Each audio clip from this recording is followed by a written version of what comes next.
Fala galera, eu sou Marcos Monge, seja bem-vindo ao meu canal. Vou explicar como é que o negócio vai funcionar, já que a gente está no primeiro vídeo, vocês estão conhecendo o canal agora, eu também na verdade, então a gente vai colocar aqui nesse canal sempre curiosidades sobre a luta livre, momentos históricos, coisas marcantes na história do Pro Wrestling. E lógico que a gente conta também com a sua interação. Mande nos comentários sugestões de que assuntos devemos falar aqui nos vídeos e suas perguntas, e a gente vai fazendo vídeos conforme a opinião de vocês, tá certo? Bom, para começar, trago para vocês uma lista de fatos marcantes na história da luta livre internacional. São 5 grandes escândalos na história da luta livre que você vai acompanhar agora neste vídeo.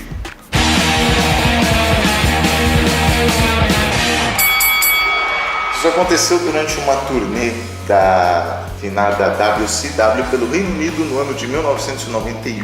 Depois do show, todo mundo beleza, trabalhou, foram para um bar e aí estavam Arn Anderson e Sid Vicious. Eles se desentenderam e acabaram saindo na porrada. Rapidamente os lutadores da WCW que estavam juntos na situação foram lá e apartaram a briga, mas a briga recomeçou e dessa vez bem pior. Sid Vicious pegou uma tesoura e foi para cima de Arn Anderson e o resultado final foi o seguinte: Sid Vicious com vários cortes pelo corpo todo e Arn Anderson com mais de 20 perfurações no seu corpo.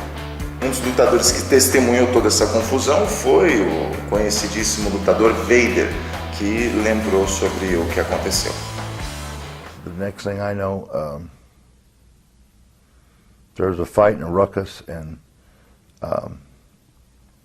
Sid basically was going into shock, and he kind of did the Frankenstein walk toward me, and I didn't see what happened. And, you know, I could honestly say I did not see. I heard, and by the time I got there, the ruckus had been over. And so I grabbed him by the hand, and he had blood just squirting out of his, just every time his heart pumped, it just about that far. So we're talking about pretty good pressure. And I didn't know what to do, so I just stuck my thumb in it and told him to sit down. And he did. And someone got a towel, and I just put it around my thumb, but I kept my thumb in there and just talked to him for about, 10 minutes, 15 minutes, and the ambulance came, and the guy said, okay, take your thumb out, and he stuck something in there and took him to the hospital. So. Sid Vicious e Arn Anderson foram encaminhados para o hospital e no dia seguinte eles foram deportados, foram expulsos do Reino Unido e logo em seguida eles seriam os dois demitidos pela WCW, mas o comando da companhia acabou entendendo que quem começou a treta na verdade foi Sid Vicious, então na verdade só ele merecia ser demitido. Arn Anderson foi suspenso e Sid Vicious deixou a WCW.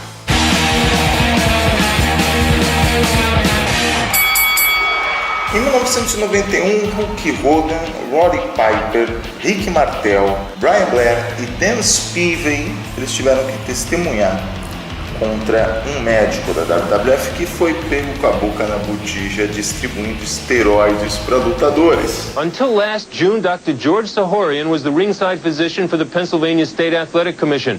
That was when he went on trial for selling illegal steroids to professional wrestlers. The doctor's defense? He was only trying to wean them off the drug. The wrestlers themselves were not prosecuted because at that time, possession of steroids was not a crime.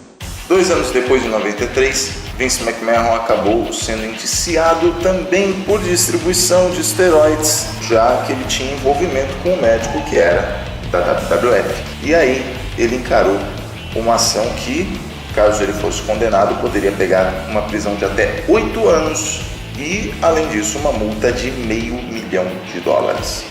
Na ação, o procurador mostrou para o júri que Vince McMahon distribuía livremente esteroides pela WWE e que, inclusive, ele incentivava os lutadores a tomar as bombas aí. O Hulk Hogan, que era uma das testemunhas mais aguardadas e que na hora lá que o médico estava sendo acusado foi poupado de dar o seu testemunho, foi e disse o seguinte, que na luta livre tomar bomba é normal, mas que ele nunca foi pressionado pelo McMahon a tomar. Uma semana depois disso, McMahon foi absolvido de todas as acusações, mas mesmo assim a WWF sentiu o golpe, já que a imprensa só falava disso daí. A WWF então, para se recuperar, começou a colocar uma nova geração de lutadores no ar e também introduziu a política de bem-estar, a Wellness Policy, que trazia aí exames regulares de doping. Inclusive o McMahon disse que todo mundo ia ter que fazer o exame aí, viu? This will do nothing but further enhance his career because, in fact, Hulk Hogan will be subjected to the test just like everybody else. And when you see Hulk Hogan, you're going to know positively, notwithstanding the fact that you can believe in him, but you can believe in the WWF and their new testing policies and procedures. Mas aí o Hogan foi embora, né? Eu não! Pouco tempo depois, as Monday Night Wars começariam com uma WWF se recuperando e a WCW contratando o Hulk Hogan.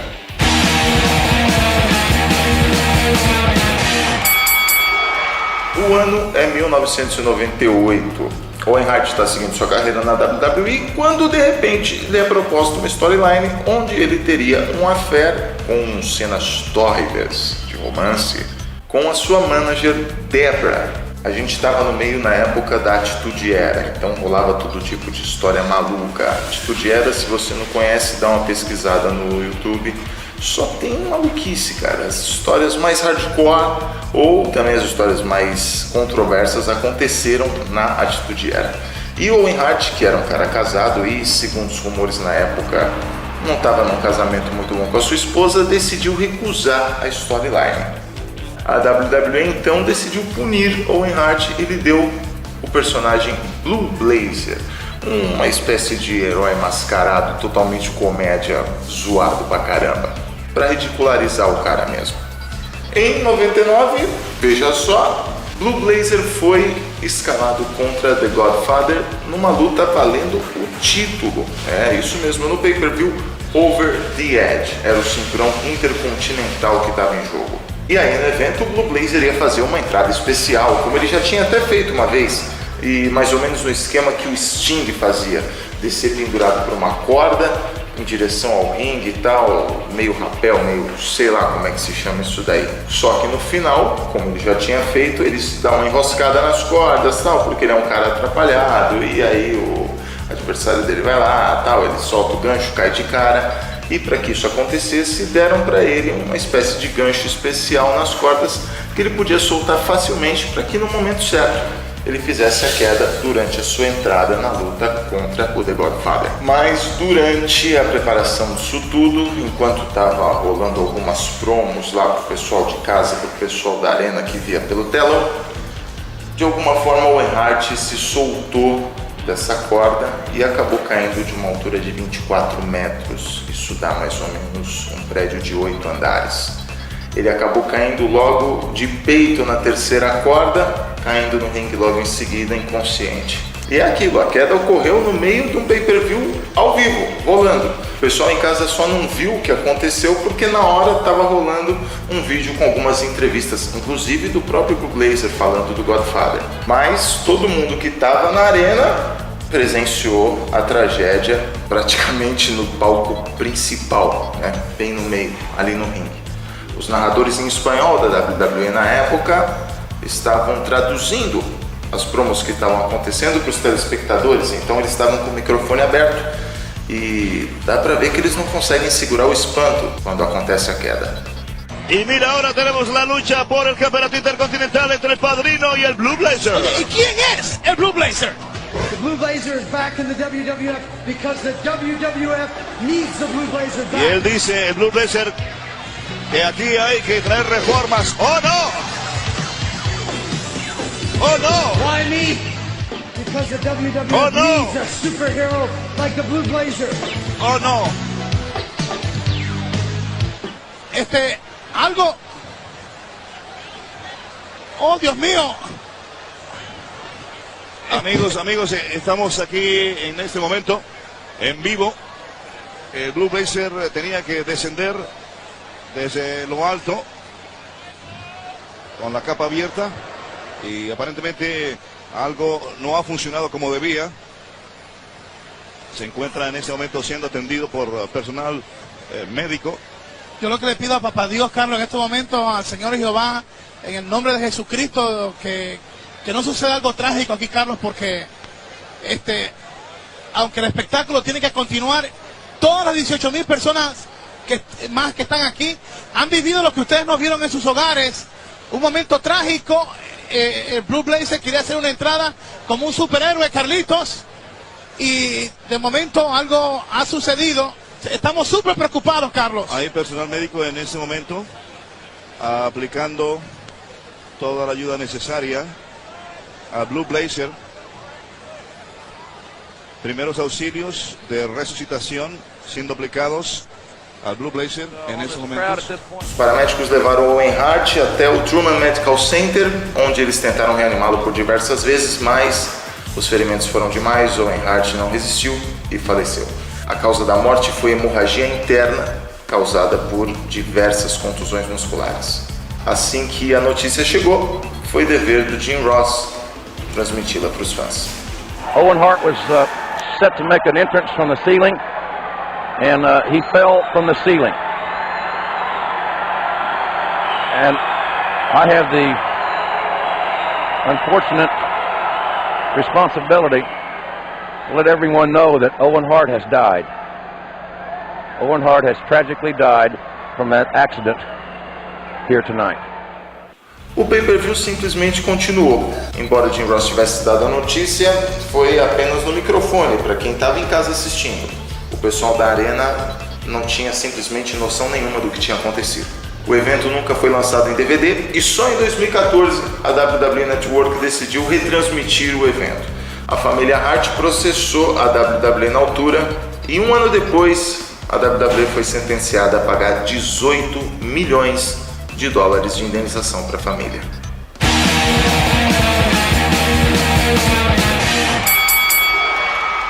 Esse caso muitas pessoas já conhecem, mas não podia deixar de falar nesse vídeo aqui. Isso aconteceu em 1997. E as Monday Night Wars, que eram aquelas batalhas à segunda noite entre a WWE e a WCW pela audiência, estavam rolando a todo vapor. Nessa época aí, o Bret Hart venceu o World Heavyweight Champion na WWE durante o SummerSlam pay-per-view que já rolava desde aquela época.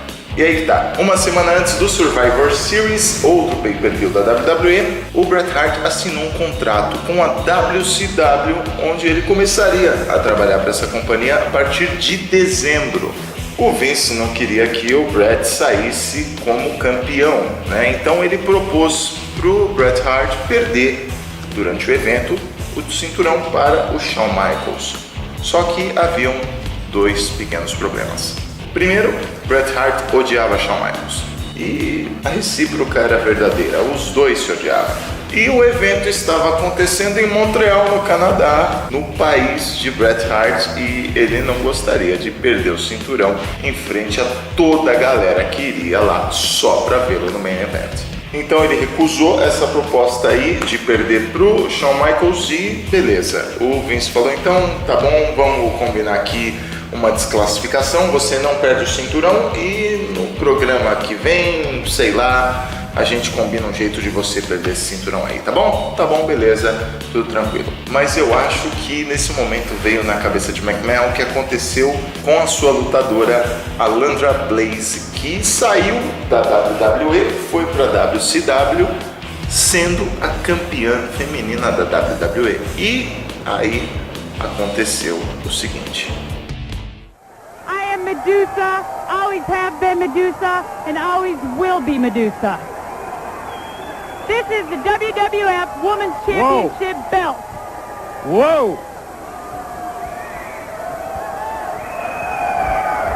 Wait a minute, what? Look. That indeed it is. Trash can. And that's what I think of the WWF Women's Championship belt. This is the WCW. I am now in the WCW. And they used to call me Alundra Blaze, but not anymore. Because this is where the big boys play, and now this is where the big girls play. E talvez por essa razão, Vince McMahon combinou, sem Bret Hart ficar sabendo, lógico, que a luta terminaria de uma forma diferente. Chega o dia do evento, Survivor Series, casa lotada em Montreal, no Canadá. 20 mil pessoas, todos os ingressos vendidos. Mais de 20 mil pessoas, na verdade. Durante o combate, tudo vai como planejado para acabar em desclassificação de ambos os lutadores. Até nesse momento. Shawn Michaels pega Bret Hart em seu próprio finisher, o Sharpshooter, e aí o Bret deveria reverter a manobra, mas o Michaels segura firme para não dar chance para ele. E o juiz acaba se levantando e simplesmente mandando soar o gongo, como se Bret Hart tivesse batido, se rendido. E aí, meu amigo, a confusão estava armada. Indignado, Bret se levantou, viu o McMahon, cuspiu na cara dele, e aí, enquanto isso, o Shawn Michaels, foi saindo rapidinho da arena, meu amigo, porque o bicho pegou. A galera já tava pé da vida, um já empurrando o Shawn Michaels aí, você vê. McMahon e os outros também saíram da arena, enquanto Bret Hart começou a quebrar câmera, monitores, o que ele via pela frente, além de mandar o recado pra galera que estava indo pra WCW, fazendo aí o sinal com as mãos, e que os amava e que os veria em breve.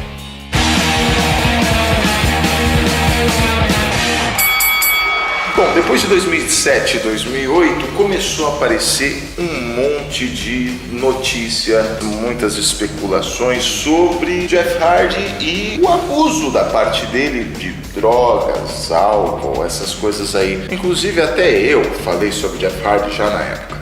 Jeff Hardy, que estava suspenso pela WWE por 60 dias por uma segunda violação da política de bem-estar da empresa, ele pode voltar agora a qualquer momento para os rings da WWE, já que esse período de 60 dias acabou. O período acabou ontem à noite, então já pode ser que ele volte a qualquer momento aí. Você falou, mas qual foi o motivo maior dessa suspensão? O motivo dessa segunda suspensão foi por causa do álcool. Do álcool. Ele não passou no exame, o exame detectou o nível de álcool. A WWE tentou oferecer um tratamento para ele, só que ele recusou, porque ele disse que não tinha problemas com álcool. O que aconteceu foi uma fatalidade, um erro aí. Mas ele já teve outros problemas com álcool? Segundo o que muitos fãs dizem, ele já teve alguns problemas. Agora, segundo exames que ele tenha falhado e tal, isso não tinha ocorrido antes. Entendi. E esse problema do Jeff Hardy acabou se arrastando por mais alguns anos. Em 2011, já na TNA, Jeff Hardy foi protagonista de uma das lutas por título mais infames da história da empresa. O campeão Sting foi escalado para defender o seu cinturão contra Jeff Hardy no pay-per-view Victory Road em 2011. Nessa época aí o Jeff Hardy estava com a moral abalada, né? Ele estava inclusive já sendo acusado de tráfico de drogas no seu estado. E como a TNA tinha o cara lá na sua lista de funcionários, decidiu, quem sabe, tentar dar um hype nesse momento pro cara e fazer o cara ressurgir das cinzas. Foi um erro terrível. O pessoal chegou na arena, deixou tudo preparado para o pay-per-view, os lutadores chegando e nada do Jeff Hardy. A tensão foi começando a ser criada ali, mas no final das contas Jeff Hardy acabou aparecendo. E quando ele apareceu, meu amigo, mano, ele já tava pra lá de Bagdá. Na hora da luta não teve jeito, o cara entrava torto, já tava totalmente torto, ele tava breado, não tinha condição. Durante sua entrada era nítido que ele tava mais do que doidão. No ringue ele tava se segurando nas cordas para poder ter apoio, para poder se levantar. Como fazer uma luta desse jeito? Bom, combinaram alguma coisa rapidinho ali. Eric Bischoff passa a instrução para os dois, para o Jeff Hardy, para o Sting. O Sting detonou o Jeff Hardy e o combate terminou em menos de 1 minuto e meio. O público, claro, ficou revoltado. O próprio Sting estava visivelmente enfurecido com a situação do Jeff Hardy ali. O pay-per-view ficou marcado por um main event infame que acabou resultando na suspensão do Jeff Hardy da TNA logo no dia seguinte. Well, I mean, it's phenomenal. I mean, who wouldn't want to see a story unfold like that? I mean, Jeff Hardy is so loved. I mean, he's one of our marquee players here, and to see somebody have it all slip through their fingers is kind of sad to watch, and we've seen it happen over and over and over and over again, and not that many are able to get back on and get it right. Bom, aí estão 5 escândalos da luta livre que aconteceram. Tem muito mais escândalos no meio da luta livre, são apenas 5. Quem sabe a gente não volta com outro vídeo trazendo mais 5, sei lá. Você faz o nosso canal acontecer. Mande os seus comentários, faça suas perguntas, dê sugestões do que devemos falar no vídeo aqui, que a gente vai fazendo conforme as orientações da galera, trazendo para vocês curiosidades sobre luta livre e tudo aquilo que vocês gostam de saber sobre essa nobre arte esportiva. E nós nos vemos em breve. Um grande abraço para vocês. Até a próxima.